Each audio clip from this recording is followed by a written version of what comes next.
Kerinduan kita seperti yang tercantum dalam Mazmur 20 ayat 7 yang berkata, sekarang aku tahu bahwa Tuhan memberi kemenangan kepada orang yang diurapinya dan menjawabnya dari surganya yang kudus dengan kemenangan yang gilang gemilang oleh tangan kanannya. Saudara, ini adalah menjadi kerinduan kita seperti yang Daud ucapkan bahwa sekarang dia baru tahu, dulu nggak tahu. Tapi sekarang dia tahu ya bahwa Tuhan itu memberi kemenangan. Kapan Daud tahu? Yaitu setelah Daud itu belajar untuk berserah sepenuhnya kepada Tuhan. Mazmur 37 ayat 5 berkata, serahkanlah hidupmu kepada Tuhan dan percayalah kepadanya dan dia akan bertindak. Kalau kita berani menyerahkan hidup kita sepenuhnya di tangan Tuhan, maka dia akan bertindak. Ini janji Tuhan. Kalau Tuhan yang bertindak, tidak ada kuasa yang dapat menghalangi. Pintu-pintu yang tertutup akan Tuhan buka. Yang mustahil Tuhan bikin tidak mustahil. Bagaimana cara kita menyerahkan seluruh hidup kita kepada Tuhan? Menyerahkan hidup kita secara total kepada Tuhan itu nggak mudah. Tapi bukan berarti nggak mungkin. Ya, yang pertama, Amsal 3 ayat 5. Percayalah kepada Tuhan dengan segenap hatimu. Dan janganlah bersandar pada pengertianmu sendiri. Saudara, kalau kita mau serahkan hidup kita pada Tuhan, yang pertama kita harus percaya kepada Tuhan dengan segenap hati kita. Dan janganlah bersandar kepada pengertian sendiri. Kadang kita mengandalkan pikiran kita, dan kita bekerja tanpa melibatkan Tuhan, maka kita sering gagal. Tapi kalau dalam setiap keputusan kita melibatkan Tuhan, kita tidak akan pernah menyesal dengan keputusan yang kita ambil. Saudara, hidup di zaman ini sepertinya manusia itu diajak, dicetak untuk hidup berjuang dengan seluruh pikirannya, dengan seluruh jiwanya, tenaganya, waktunya, hanya untuk sekedar bertahan hidup. Atau paling tidak bisa mendapatkan sesuatu yang diperlukan dalam hidupnya.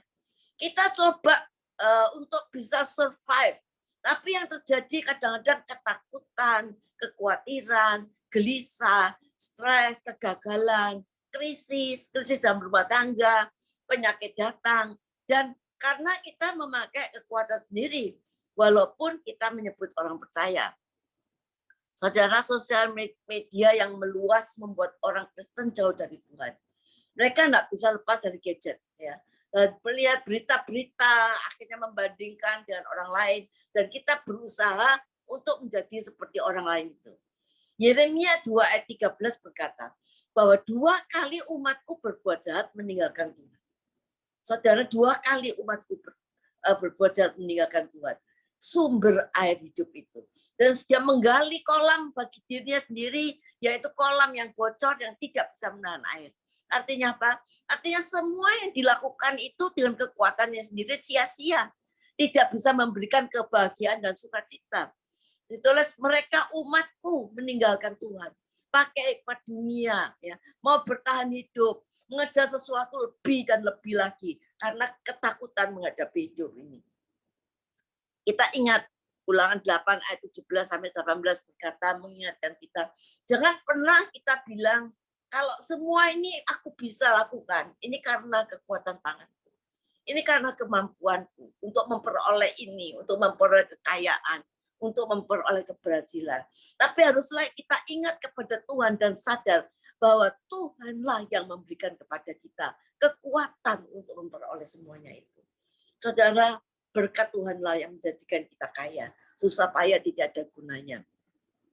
Kalau orang mau berserah kepada Tuhan, itu harus percaya penuh dan berharap penuh. Nggak boleh asal-asalan, nggak boleh ragu. Seperti seorang perwira yang hambanya sakit ya dan mau mati. Perwira di Kapernaum. Perwira ini berserah sepenuhnya dan percaya. Dan dia berkata, katakan sepatah kata saja maka hambaku ini sembuh. Dia serahkan mati dan hidup hambanya dengan satu perkataan Tuhan Yesus. Saudara, kadang-kadang kita ini berapa banyak perkataan firman yang kita tahu. Tetapi kadang-kadang kita tidak mempercayainya. Saudara, berharap dan percaya itu adalah satu kesatuan. Karena iman adalah dasar dari segala sesuatu yang kita harapkan. Ya. Kalau kita mau berserah, kita harus percaya dan berharap. Jangan bimbang. Seperti Abraham di dalam Roma 4 ayat 18 selanjutnya. Dia berkata, sekalipun tidak ada dasar untuk berharap, tetapi dia berharap dan tetap percaya bahwa dia akan menjadi bapak bangsa. Saudara, iman Anda jadi lemah, walaupun dia tahu tubuhnya sudah sangat lemah, ya, dia tahu fisiknya sudah sangat lemah, usianya kira-kira 100 tahun, rahim Sarah sudah tertutup, dia sudah menopause artinya. Tetapi terhadap janji Allah dia tidak bimbang. Dia justru diperkuat imannya dan memuliakan Allah. Saudara, dia punya keyakinan yang penuh bahwa Allah sanggup berkuasa melakukan apa yang janjikan. Apakah Abraham ini nggak tahu situasinya bahwa dia itu nggak mungkin? Tahu, saudara. Tahu persis dia bahwa dia nggak mungkin. Bukan nggak tahu, tahu persis. Umurnya sudah 100 tahun, Sarah sudah mati haid ya. Tapi dia pegang janji Tuhan. Dia total berserah kepada Tuhan. Karena yang berjanji adalah Tuhan. Dan dia semakin yakin, semakin percaya, dan tidak menaruh harapan pada kenyataannya. Tetapi menaruh pengharapannya, kenyataannya pada Tuhan yang berfirman.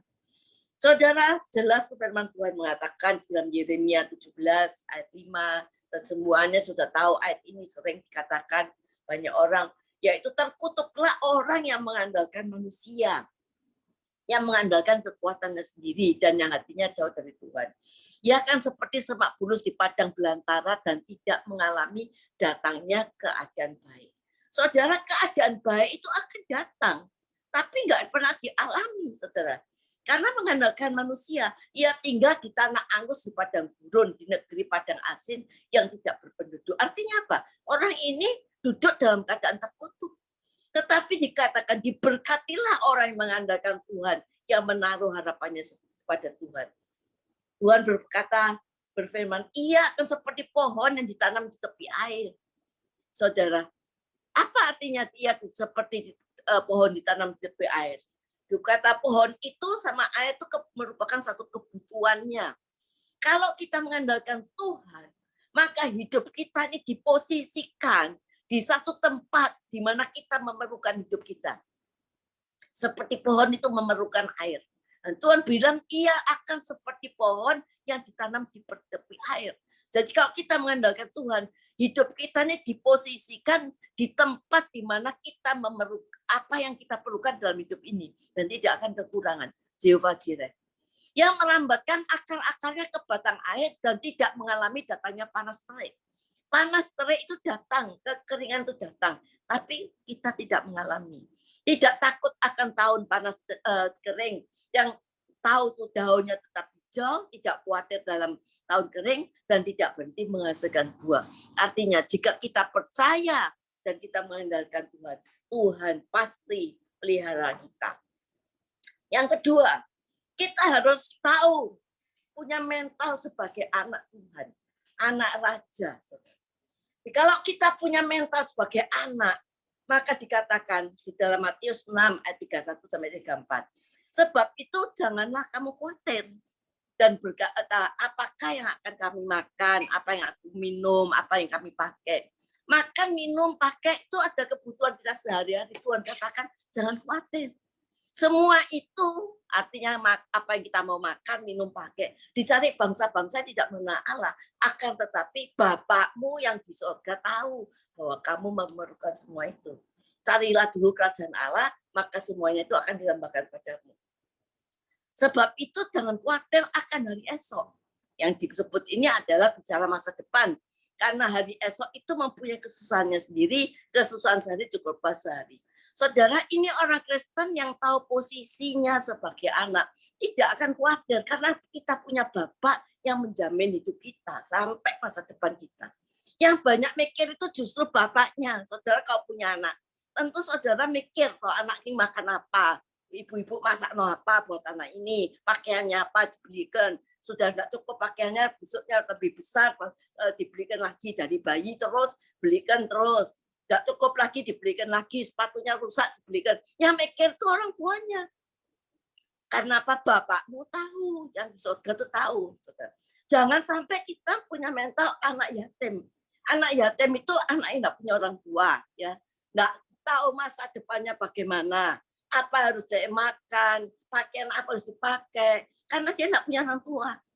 Dan dia harus fight for the life, bergumul untuk berjuang untuk hidupnya, karena nggak tahu apa yang terjadi akan hari esok, masa depan. Karena itu segala macam kemungkinan bisa terjadi. Dia bisa mencuri, menipu sana sini, merampok, ya, untuk apa? Untuk bisa bertahan hidup. Dan tanpa kita sadari, mental itu kadang-kadang ada di dalam diri orang Kristen yang bergumul, berjuang dengan kekuatan sendiri, takut, nggak tahu nanti masa depannya ya apa, khawatir, cemas, berjuang, survive untuk hidupnya dengan kekuatan sendiri, dengan segala cara, dengan caranya sendiri. Tapi beda kalau kita punya mental anak. Seorang anak nggak pernah mikir, yang pusing itu karena ada orang, nggak pernah mikir karena ada orang tuanya. Seorang anak itu berserah total kepada orang tuanya, percayakan hidupnya pada orang tuanya, mulai bayi keluar sampai saat percaya penuh pada orang tuanya. Sudah total kepada bapaknya, karena apa? Bapaknya tahu semua kebutuhannya. Di tahun-tahun mendatang, kami percaya Tuhan tahu juga segala kebutuhan kita. Yang ketiga, supaya kita mengalami satu kemenangan, kita harus berjalan dalam ketaatan. Orang yang hidupnya berserah kepada dan percaya hidupnya, itu akan taat, nggak mungkin memberontak. Contohnya Nuh, ya, belum tahu apa yang terjadi, nggak ada hujan, suruh buat bahtera, secara logika nggak akan terjadi, nggak hujan kok suruh buat bahtera. Tapi orang yang berserah sepenuhnya pada Tuhan, walau bagi dia nggak masuk akal, perintah dan janji itu dilaksanakan. Dia tetap percaya dan taat sepenuhnya, bikin bahtera sesuai dengan apa yang Tuhan suruh. Contoh kedua, Abraham. Dikatakan Ibrani 11 ayat 8. Karena iman Abraham taat ketika ia dipanggil untuk berangkat ke negeri yang akan diterimanya menjadi milik pusakanya. Lalu ia berangkat dengan tidak mengetahui tempat yang dia tuju. Ibrani 11 ayat 8. Saudara, sebagai orang yang beriman pasti taat. Abraham tidak tahu harus kemana, tapi dia taat. Kita ini biasanya ngerti dulu, ya, baru taat. Caranya Tuhan itu melangkah dulu, ya, dalam ketaatan baru mengerti. Kalau kita mau ngerti dulu baru taat, nggak akan ngerti-ngerti. Karena Yesaya 58 berkata, rancanganmu bukan rancanganku, pikiranmu bukan pikiranku. Seperti tingginya langit dan bumi, demikian rancanganmu dan rancanganku. Saudara, rancangan Tuhan itu sulit untuk kita pahami. Jadi kita perlu taat saja. Abraham disuruh mempersembahkan anak. Dia taat, anak satu-satunya, sulit untuk didapat. Tapi dia puluhan tahun untuk dia mendapatkan anak itu. Tapi dia suruh persembahkan pagi-pagi benar. Walau tidak mengerti, dia bawa anaknya untuk dipersembahkan. Yang ketiga, contohnya orang yang taat. Perempuan Sunem. Di dalam 2 Raja-Raja 8, ayat 1 dan seterusnya, saudara baca sendirian. Perempuan Sunem ini nggak punya anak. Perempuan Sunem ini orang kaya, ya, punya perkebunan. Suatu hari seorang nabi datang di kotanya, Nabi Elisa, dibikinkan kamar, disediakan makan. Terus Elisa bilang, kok semua serba gratis ya? Dia tanya sama bujangnya, tanyaan wanita tuh perlunya apa? Terus bujangnya bilang, dia nggak punya anak, dia itu kaya tapi nggak punya anak. Setelah akhirnya kita mencatat akhirnya dia punya anak. Tetapi anaknya kemudian meninggal, ya, mati. Tetapi kemudian hidup kembali. Jadi perempuan Sunem ini mengalami 3 mukjizat, ya, di dalam hidupnya.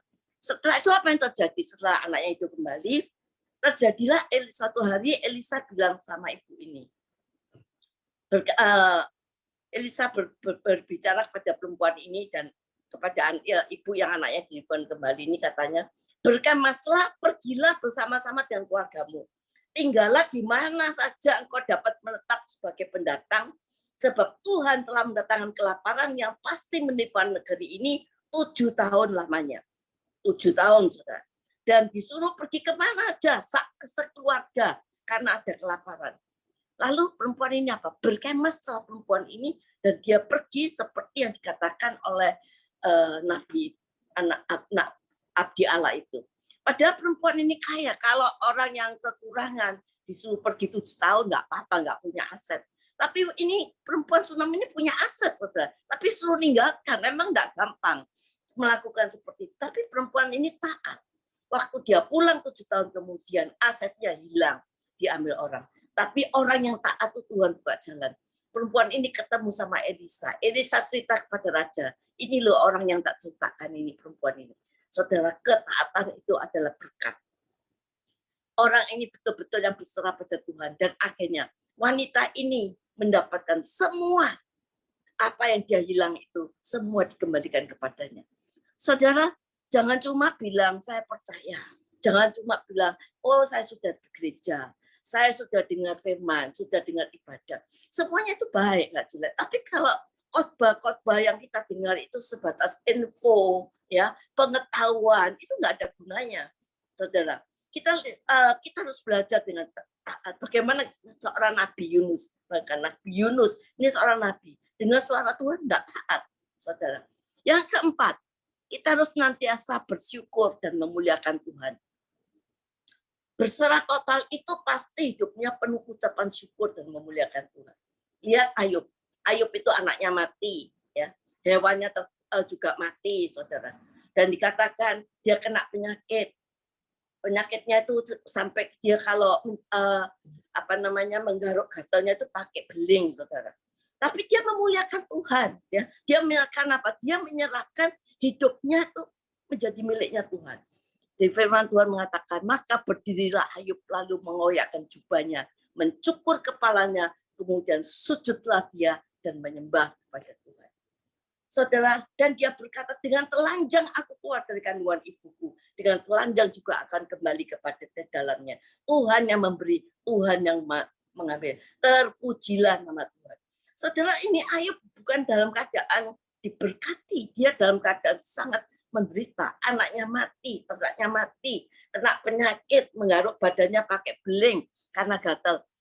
Tapi Ayub ini orang yang berseru pada Tuhan. Dalam kondisi apapun, orang yang berserah pada Tuhan tetap bisa bersyukur dan memuliakan Tuhan. Beda dengan istrinya. Istrinya juga mengalami sama. Anaknya mati, ternaknya mati. Tapi dia tidak sakit. Tapi siapa yang komplain? Istrinya, saudara. Istrinya berkata, masih bertekunkah engkau dalam kesalahanmu? Melihat Ayub dengan sengsara. Kutukilah Allahmu. Terus Ayub jawab apa? Engkau berbicara seperti perempuan gila. Apakah kamu mau menerima yang baik dari Tuhan dan tidak mau menerima yang buruk? Dalam kesemuanya ini Ayub tidak berbuat dosa dengan bibirnya. Artinya apa?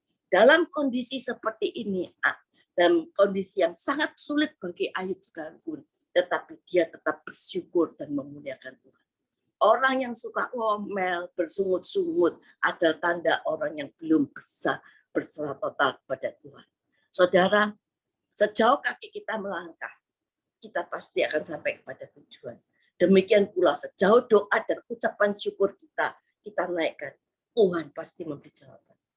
Tuhan tidak mencari orang-orang yang luar biasa. Tapi yang Tuhan cari adalah orang-orang biasa. Tapi punya hati yang punya penyerahan total dan percaya kepada Tuhan secara luar biasa. Untuk mencapai itu semuanya, biarlah kita senantiasa dipimpin oleh Roh. Kalau kita dipimpin oleh Roh dan kita melakukan ini semua, maka kita akan mengalami berserah kepada Tuhan, percayalah Tuhan akan bertindak. Dan kita akan mengalami, kalau Tuhan bertindak, kita akan mengalami kemenangan yang gilang gemilang. Ayo saudara, mari. Pertama kita percaya. 2 punya mental anak. 3 ketaatan. Dan yang keempat bersyukur memuliakan Tuhan. Amin.